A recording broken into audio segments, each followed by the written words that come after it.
प्राचीन भारतीय चिंतन में चाणक्य की नीति अत्यंत प्रसिद्ध है। चाणक्य, जिन्हें कौटिल्य और विष्णुगुप्त के नाम से भी जाना जाता है, ने न केवल राज्य संचालन की कला सिखाई बल्कि जीवन के विभिन्न पहलुओं पर गहन नीतिगत उपदेश दिए। उनके उपदेशों में नैतिकता, स्वावलंबन, विवेक और समाज के विभिन्न तत्वों का समावेश था। उनमें से एक उपदेश है, स्त्रियों की योनि कभी मत देखना, जिसका मूल भावार्थ उस समय के सामाजिक सांस्कृतिक संदर्भ में विशिष्ट था। आज के इस स्पीच में हम इस कथन के ऐतिहासिक महत्व, मूल संदेश और आधुनिक संदर्भ में इसकी प्रासंगिकता पर विचार करेंगे। 1. ऐतिहासिक परिप्रेक्ष्य और सामाजिक संदर्भ। 1.1 प्राचीन समाज का स्वरूप। प्राचीन भारतीय समाज में लिंग संबंधी दृष्टिकोण एवं नैतिक मान्यताएं आज से भिन्न थीं। उस समय समाज में महिलाएं विशेष धार्मिक, सांस्कृतिक और पारिवारिक भूमिकाओं में स्थित थीं। चाणक्य के समय में समाज की संरचना एवं नियम कड़े नैतिक एवं सामाजिक मानदंडों पर आधारित थे। उस परिप्रेक्ष्य में स्त्री के सम्मान, गरिमा एवं शील को अत्यंत महत्वपूर्ण माना जाता था। इस विचार के पीछे यह मंशा निहित थी कि पुरुषों को अपने मन की अशुद्ध इच्छाओं पर नियंत्रण रखना चाहिए और न केवल स्वयं की मर्यादा बल्कि सामाजिक व्यवस्था की मर्यादा का भी ध्यान रखना चाहिए। 1.2 नैतिक शिक्षा का उद्देश्य। चाणक्य नीति का उद्देश्य एक समृद्ध, सुव्यवस्थित एवं नैतिक समाज का निर्माण था। उस समय के समाज में नीतियां और उपदेश व्यक्तियों को आत्मसंयम, विवेक और सामाजिक सद्भावना सिखाने के लिए दिए जाते थे। स्त्रियों की योनि कभी मत देखना कथन भी इसी उद्देश्य से प्रस्तुत किया गया था, अर्थात व्यक्ति को अपने इंद्रियों पर नियंत्रण रखने और समाज में अशोचनीय व्यवहार से बचने की शिक्षा देना। यह उपदेश न केवल शारीरिक दृष्टि से बल्कि मानसिक एवं भावनात्मक शुद्धता बनाए रखने के लिए भी था। 1.3 तत्कालीन सामाजिक संरचनाएं एवं महिला की स्थिति। उस समय महिलाओं की भूमिका, चाहे वह गृहस्थ जीवन में हो या धार्मिक आस्थाओं में, समाज में महत्वपूर्ण मानी जाती थी। महिला के शील, गरिमा एवं प्रतिष्ठा का अत्यंत ध्यान रखा जाता था। यदि पुरुष अपने इंद्रियों पर नियंत्रण नहीं रख पाते तो यह महिला के प्रति अपमानजनक व्यवहार में परिणत हो सकता था, जिससे पारिवारिक एवं सामाजिक ताने-बाने पर प्रतिकूल प्रभाव पड़ता था। चाणक्य ने इसी दृष्टिकोण से यह उपदेश दिया कि पुरुषों को अपनी नजरें संयमित रखनी चाहिए ताकि न केवल उनकी स्वयं की मर्यादा बनी रहे बल्कि समाज में भी नैतिकता और संयम का प्रसार हो सके। 2. उपदेश की व्याख्या एवं तात्पर्य। 2.1 इंद्रियों पर नियंत्रण का महत्व। चाणक्य नीति का यह उपदेश व्यक्ति को आत्मनियंत्रण और मानसिक स्थिरता का संदेश देता है। यहाँ स्त्री की योनि को प्रतीकात्मक रूप से देखा जा सकता है, जिसका अर्थ है उस शारीरिक और मानसिक आकर्षण से दूर रहना जो व्यक्ति के विचारों और कर्मों को भटकाने का काम कर सकता है। चाणक्य का कहना था कि यदि पुरुष अपनी इंद्रियों पर नियंत्रण नहीं रखेंगे तो वे न केवल अपने जीवन में अनुशासनहीनता का शिकार हो जाएंगे बल्कि समाज में भी असंतुलन उत्पन्न होगा। 2.2 शारीरिक एवं मानसिक स्वच्छता। यह उपदेश न केवल शारीरिक संयम की ओर इशारा करता है बल्कि मानसिक एवं आत्मिक स्वच्छता का भी संदेश देता है। चाणक्य ने व्यक्ति को चेतावनी दी थी कि अत्यधिक कामुकता और अनियंत्रित इच्छाओं से मन में अशांति फैलती है। इससे व्यक्ति की सोच, निर्णय एवं सामाजिक व्यवहार पर विपरीत प्रभाव पड़ता है। इस प्रकार यह उपदेश व्यक्ति को आंतरिक शांति, स्थिरता एवं नैतिकता की ओर प्रेरित करता है। 2.3 सामाजिक समरसता एवं पारिवारिक संतुलन। यदि कोई पुरुष अपने इंद्रियों पर नियंत्रण नहीं रखता तो इसके दुष्परिणाम न केवल उसके व्यक्तिगत जीवन में बल्कि परिवार एवं समाज में भी दिखाई देते हैं। यह उपदेश इस बात पर बल देता है कि एक स्वस्थ पारिवारिक जीवन के लिए पुरुषों को संयमित एवं सजग रहना आवश्यक है। जब पुरुष अपने इंद्रियों के प्रति सजग रहते हैं, तभी वे अपने परिवार में सम्मान, सुरक्षा एवं शांति का वातावरण बना सकते हैं। इसी प्रकार समाज में भी समरसता एवं नैतिकता कायम रहती है। 3. चाणक्य नीति के उस उपदेश के सामाजिक नैतिक आयाम। 3.1 नैतिक मूल्यों की स्थापना। चाणक्य नीति के इस उपदेश का एक महत्वपूर्ण पहलू यह है कि यह नैतिक मूल्यों की स्थापना में सहायक है। प्राचीन काल में नैतिकता एवं शील की स्थापना के लिए इस प्रकार के उपदेश अपरिहार्य थे। यदि व्यक्ति अपने इंद्रियों पर नियंत्रण रखता है, तो वह स्वाभाविक रूप से अपने कर्मों में भी संयम एवं न्याय की स्थापना कर सकता है। इस प्रकार यह उपदेश सामाजिक नैतिकता के बुनियादी सिद्धांतों को मजबूती प्रदान करता है। 3.2 आत्मसंयम एवं विवेकशीलता।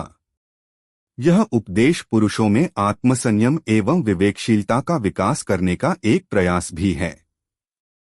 चाणक्य के अनुसार व्यक्ति का चरित्र उसी समय मजबूत होता है जब वह अपने भीतर की अशुद्ध इच्छाओं पर विजय प्राप्त कर लेता है।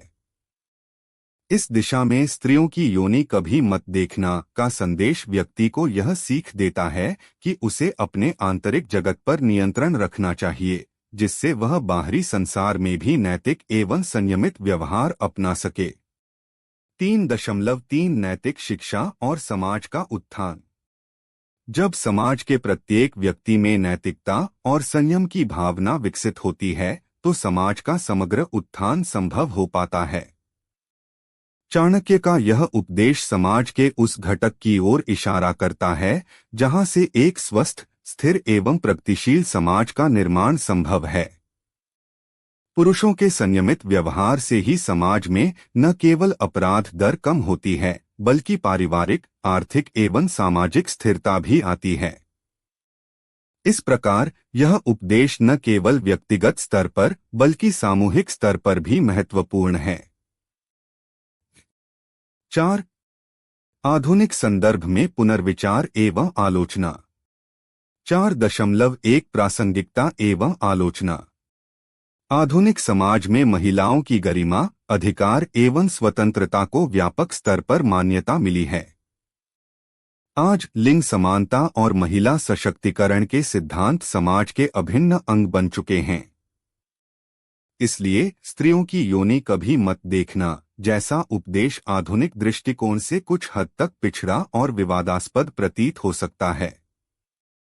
इस पर विचार करते हुए यह आवश्यक है कि हम इस प्राचीन उपदेश की ऐतिहासिक पृष्ठभूमि को समझें और उसे वर्तमान संदर्भ में पुनर्विचार करें।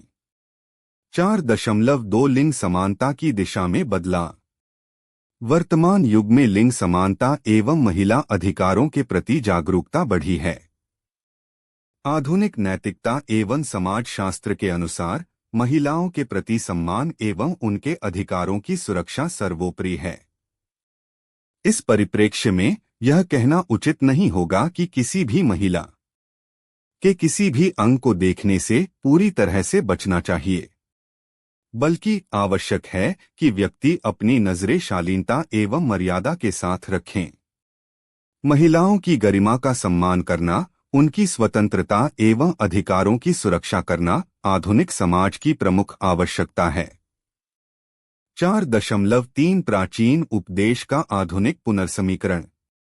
चाणक्य नीति के इस उपदेश का मूल उद्देश्य पुरुषों को आत्मसंयम एवं नैतिकता की ओर प्रेरित करना था। आज के संदर्भ में इसे इस प्रकार पुनर्व्याख्यायित किया जा सकता है कि व्यक्ति को अपनी मानसिक और शारीरिक इच्छाओं पर नियंत्रण रखना चाहिए और किसी भी प्रकार के अनुचित एवं अपमानजनक व्यवहार से बचना चाहिए। आधुनिक समाज में यह शिक्षा महिलाओं के प्रति सम्मान, गरिमा एवं समानता की भावना से मेल खाती हो तो उसे स्वीकार्य माना जा सकता है। इस प्राचीन उपदेश का सारांश यही होना चाहिए कि व्यक्ति को अपने आंतरिक मन को शुद्ध एवं संयमित रखना चाहिए ताकि वह समाज में शालीनता, नैतिकता एवं समानता का संदेश फैला सके। 5.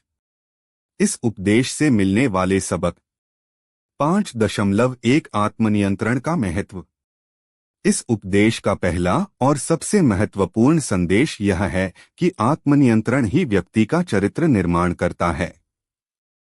व्यक्ति चाहे कितनी भी बुद्धिमान या समर्थ क्यों न हो, यदि उसके इंद्रियां अनियंत्रित हों तो उसका नैतिक पतन निश्चित है।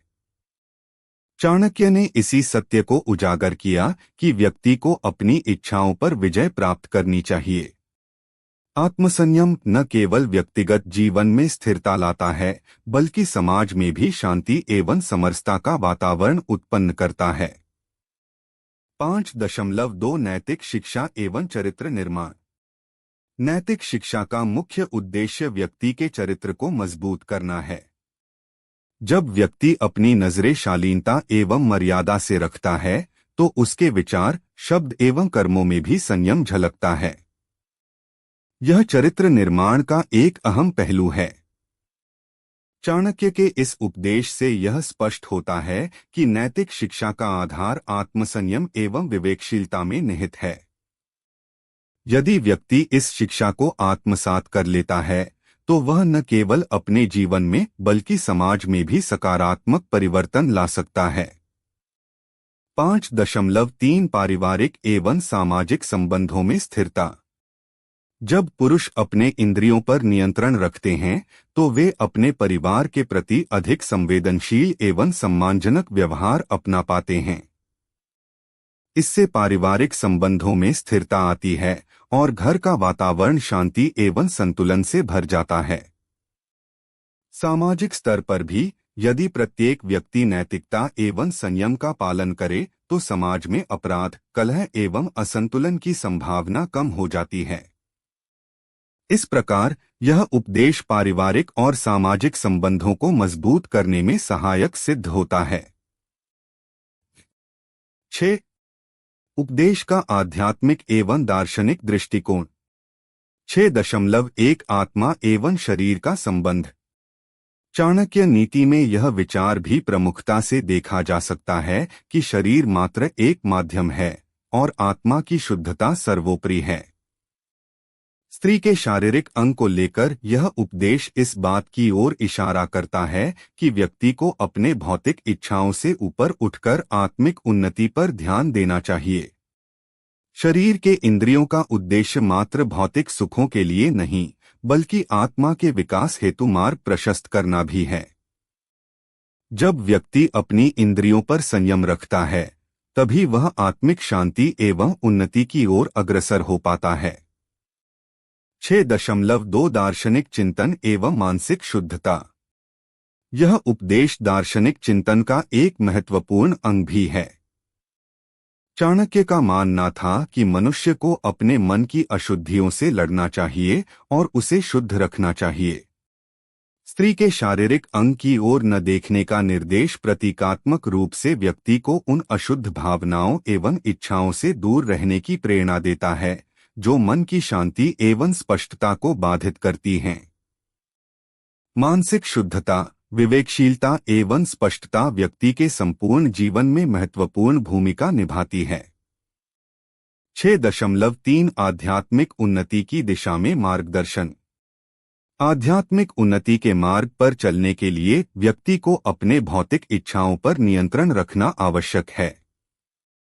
चाणक्य के इस उपदेश में यह निहित संदेश है कि यदि व्यक्ति अपने इंद्रियों पर विजय पा ले, तो वह आध्यात्मिक रूप से भी सशक्त बन सकता है। यह न केवल उसे सांसारिक मोहमाया से दूर रखता है, बल्कि उसे आत्मज्ञान की ओर भी अग्रसर करता है। इस प्रकार उपदेश का आध्यात्मिक संदेश आज भी उतना ही महत्वपूर्ण है जितना प्राचीन काल में था। 7. व्यावहारिक उपाय एवं सुझाव। 7.1 स्वयं में अनुशासन एवं संयम विकसित करना। आत्मसंयम विकसित करने के लिए व्यक्ति को नियमित ध्यान, योग एवं मानसिक साधना करनी चाहिए। अपनी नजरें शालीनता से रखने के लिए व्यक्ति को मानसिक अभ्यास एवं ध्यान के माध्यम से अपनी इच्छाओं पर नियंत्रण पाने का प्रयास करना चाहिए। यह अभ्यास व्यक्ति को न केवल शारीरिक बल्कि मानसिक एवं आत्मिक रूप से भी सशक्त बनाता है। 7.2 समाज में नैतिक शिक्षा का प्रसार। समाज में नैतिकता एवं संयम का प्रसार करना अत्यंत आवश्यक है। विद्यालयों, परिवारों एवं सामाजिक संगठनों में नैतिक शिक्षा का विशेष ध्यान रखा जाना चाहिए। जब समाज के प्रत्येक व्यक्ति में आत्मसंयम एवं नैतिकता की भावना विकसित होगी, तभी एक स्वस्थ एवं संतुलित समाज का निर्माण संभव होगा। इसके लिए विभिन्न सामाजिक कार्यक्रम एवं कार्यशालाओं का आयोजन किया जा सकता है, जिनके माध्यम से नैतिक शिक्षा के महत्व को समझाया जा सके। 7.3 महिलाओं के प्रति सम्मान एवं संवेदनशीलता। आधुनिक युग में महिला सशक्तिकरण एवं लिंग समानता के सिद्धांत अत्यंत महत्वपूर्ण हैं। इस उपदेश की व्याख्या करते समय यह सुनिश्चित करना चाहिए कि इसका उद्देश्य किसी भी प्रकार से महिला के प्रति अपमानजनक व्यवहार को बढ़ावा देना नहीं है, बल्कि व्यक्ति में संयम एवं नैतिकता की भावना को जागृत करना है। महिलाओं के प्रति सम्मान, गरिमा एवं संवेदनशीलता को बनाए रखना समाज की प्रगति के लिए अनिवार्य है। इसलिए किसी भी नैतिक उपदेश को अपनाते समय यह ध्यान रखना चाहिए कि वह आधुनिक मानवीय मूल्य एवं लिंग समानता के सिद्धांतों के अनुरूप हो। 8. विवादास्पद पक्ष एवं आलोचनाएं। 8.1 प्राचीन दृष्टिकोण बनाम आधुनिक मूल्य। चाणक्य का यह उपदेश प्राचीन सामाजिक व्यवस्था एवं नैतिकता के संदर्भ में दिया गया था। आज के युग में जब मानवाधिकार, लिंग समानता एवं महिला सशक्तिकरण पर जोर दिया जा रहा है, तो इस प्रकार के कथनों की आलोचना भी होती है। आधुनिक समाज में यह दृष्टिकोण कि स्त्रियों की योनि कभी मत देखना, एक तरफ जहां संयम एवं नैतिकता का संदेश देता है, वहीं दूसरी ओर इसे महिलाओं के प्रति अत्यधिक निगरानी एवं अपमानजनक समझा जा सकता है। आलोचकों का मानना है कि इस प्रकार का उपदेश महिलाओं की स्वायत्तता एवं स्वतंत्रता को रोकता है। 8.2 वैचारिक मतभेद एवं विवाद। यह स्पष्ट है कि प्राचीन उपदेशों की व्याख्या करते समय समय, स्थान एवं सामाजिक संदर्भ का ध्यान रखना आवश्यक है। चाणक्य के उपदेश में प्रयुक्त भाषा एवं विचार आज के मानवीय मूल्य एवं नैतिक दृष्टिकोण से मेल नहीं खाते। हालांकि इन उपदेशों का मूल उद्देश्य व्यक्ति में आत्मसंयम एवं नैतिकता का विकास करना था।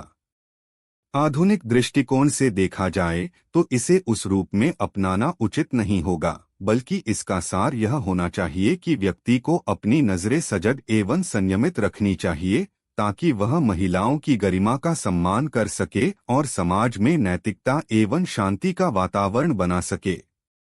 8.3 आलोचनात्मक विमर्श एवं सुधारात्मक दृष्टिकोण। आलोचनात्मक विमर्श में यह भी सामने आता है कि यदि इस उपदेश को शाब्दिक अर्थ में लिया जाए तो यह महिलाओं के प्रति असम्मान और अप्रत्यक्ष रूप से उन्हें नकारात्मक दृष्टि से देखने का संदेश देता है। सुधारात्मक दृष्टिकोण अपनाते हुए इसे इस प्रकार समझा जा सकता है कि व्यक्ति को केवल अपनी आंतरिक इच्छाओं पर नियंत्रण रखना चाहिए, जिससे कि वह किसी भी प्रकार के असामाजिक या अपमानजनक व्यवहार से बच सके। इस संदर्भ में यह उपदेश एक चेतावनी के रूप में काम करता है कि व्यक्ति को अपनी मानसिक शुद्धता बनाए रखनी चाहिए, न कि किसी भी शारीरिक अंग या क्रिया के प्रति असावधान हो। 9. समापन विचार एवं संदेश। 9.1 प्राचीन नीति से सीख।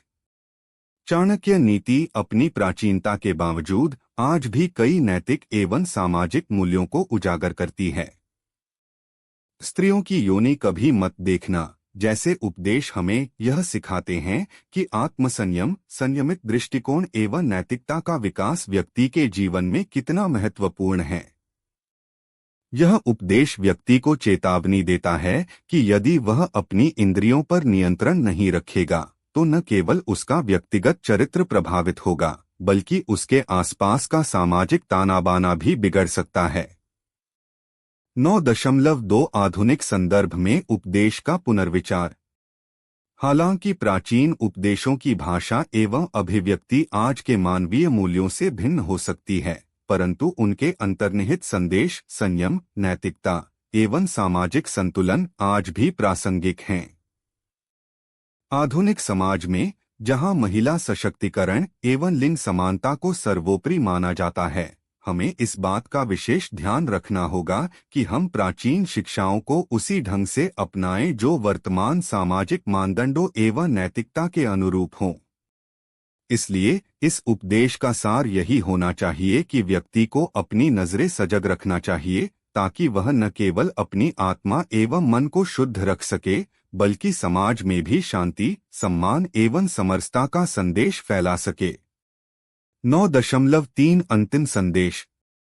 अंततः यह कहना उचित होगा कि किसी भी नैतिक उपदेश का उद्देश्य व्यक्ति को आत्मानुशासन एवं नैतिकता की ओर प्रेरित करना है। चाणक्य नीति के इस उपदेश से यह स्पष्ट होता है कि व्यक्ति के जीवन में आत्मसंयम कितना महत्वपूर्ण